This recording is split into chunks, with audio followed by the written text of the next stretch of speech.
How 1,000 rebels humbled the British Empire in the 18th century. The British Empire was pretty much the final boss of world powers.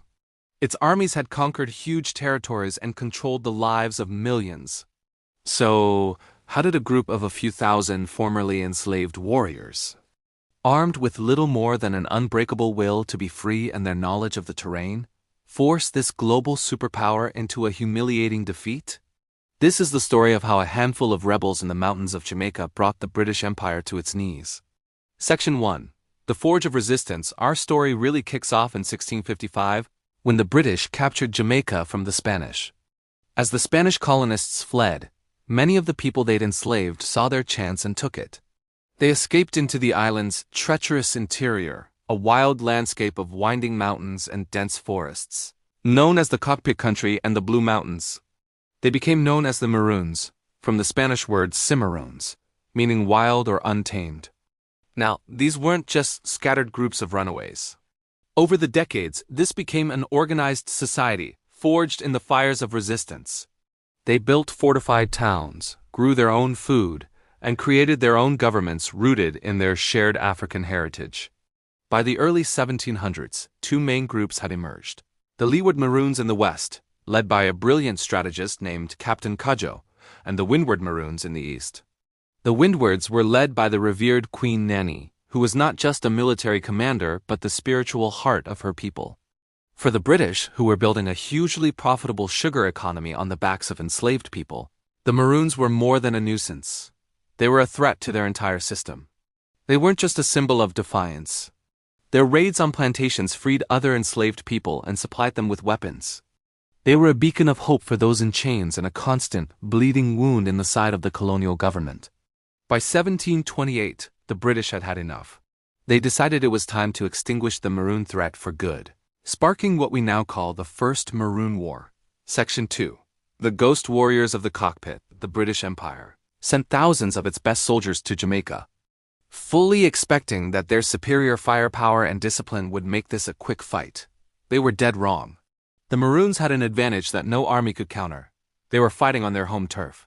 The traditional European way of war marching in straight lines, firing in volleys, was completely useless in the dense, disorienting Jamaican interior.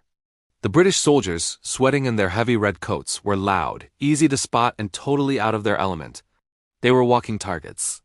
The Maroons, under leaders like Queen Nanny, perfected the art of guerrilla warfare. They were masters of camouflage, using leaves and branches to blend right into the forest. They knew every trail, every cave, and every ravine. Their scouts were always watching, allowing them to set up devastating ambushes. A British column would be marching single file down a narrow path, totally clueless that Maroon warriors were hidden on the slopes above. On a signal, often the call of the abbing, a cow's horn, the Maroons would unleash a sudden, terrifying attack before melting back into the forest, leaving chaos and confusion behind. Queen Nanny was the architect of many of these strategies. Described as a small, wiry woman with piercing eyes, she was a masterful military leader who also held immense spiritual authority.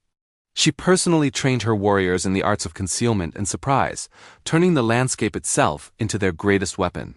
On the other side of the island, Captain Cudjoe's Leeward Maroons were running a similar playbook, with relentless hit-and-run raids that kept the British constantly off balance.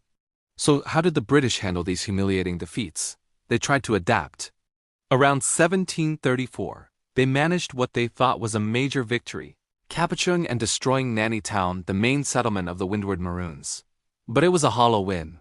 The Maroons had simply pulled back deeper into the mountains.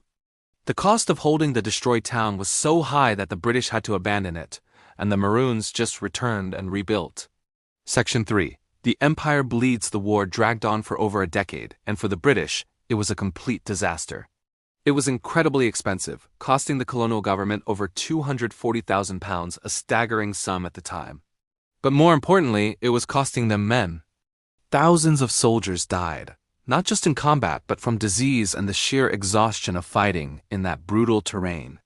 Sugar exports plummeted, and the island was often under martial law. The white planter population, living in constant fear, started to dwindle as many fled to North America. By 1734, the white population on the island had fallen significantly. The British got desperate. They tried scorched earth tactics, burning the Maroons' crops to starve them out.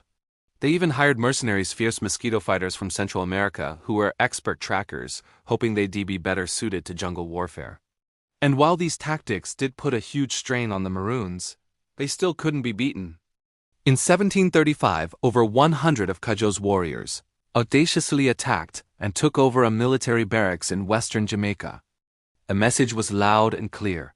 After years of fighting the most powerful army in the world, the Maroons were still on the offensive. The British Empire, an institution not exactly known for its humility, was being fought to a standstill. They had poured a fortune and thousands of lives into a war they simply could not win. The Maroons had proven that their will, their strategy, and their land were more than a match for the Empire's might. Section 4. The Unthinkable Treaty. By 1739, both sides were worn down, but it was the British who blinked first. The Jamaican governor, Edward Trelawney, finally admitted that a military victory was impossible and offered to negotiate. It was a stunning admission of defeat. The Leeward Maroon leader, Captain Cudjoe, met with a British officer named Colonel John Guthrie, a man the Maroons knew and respected. After years of brutal fighting, Cudjoe decided that an honorable peace was the surest way to protect his people's future. On March 1, 1739, they signed a peace treaty. The terms of this treaty were absolutely unprecedented. The Maroons were to be recognized as a legally free and independent people. They were granted full autonomy and given 1,500 acres of land to be theirs forever. A few months later, the Windward Maroons, now led by Captain Cudjoe, signed a similar treaty, and a separate land grant was later made to Queen Nanny and her people. Think about that for a second. In an age built on slavery, a community of formerly enslaved Africans had forced the most powerful empire on earth to legally recognize their freedom and grant them their own sovereign land. They had won their liberty not because a king said so, but with force of arms and an unbreakable spirit. It was an almost unbelievable victory, one that would echo through the history of resistance in the Americas. Section 5. The price of peace. But this victory came with a complicated and painful price. The same treaties that guaranteed the Maroons' freedom also tied them to the very colonial system they had fought against. Two clauses, in particular, would forever complicate their legacy. First, the Maroons had to agree to stop taking in new runaway slaves. Second, they were now required to act as a colonial militia, helping the British put down slave rebellions and capture other runaways in exchange for a bounty. This deal effectively turned the ultimate symbols of resistance into part of the machinery of the slave system. It created a deep and lasting divide between the now free Maroons and the hundreds of thousands of people still enslaved on the island's plantations. This wasn't just theoretical. Just 2 decades later, in 1760, the Maroons' loyalty to the treaty was tested during Tacky's Revolt, a massive slave rebellion. True to their word, Maroon warriors helped the British hunt down and suppress the rebels. For the Maroons, this was likely a pragmatic choice for survival, a way to safeguard the freedom they had fought so long and hard to win. But for those still in chains, it was a bitter betrayal. This complex legacy is a powerful reminder that the path to freedom is rarely simple, and the choices made to survive can have painful consequences that last for generations. Conclusion: the First Maroon War is one of the most incredible underdog stories in history. A community of a few thousand warriors, through sheer ingenuity, tactical brilliance, and a burning desire for freedom, took on the full might of the British Empire and won. They didn't just survive.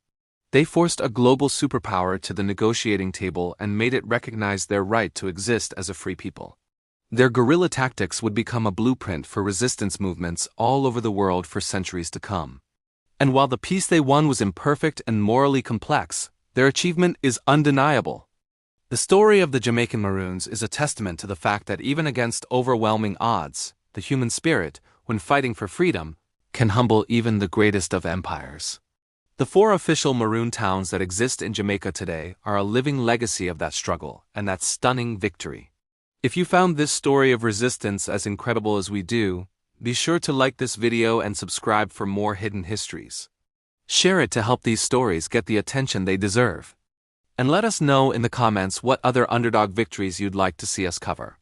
Thanks for watching.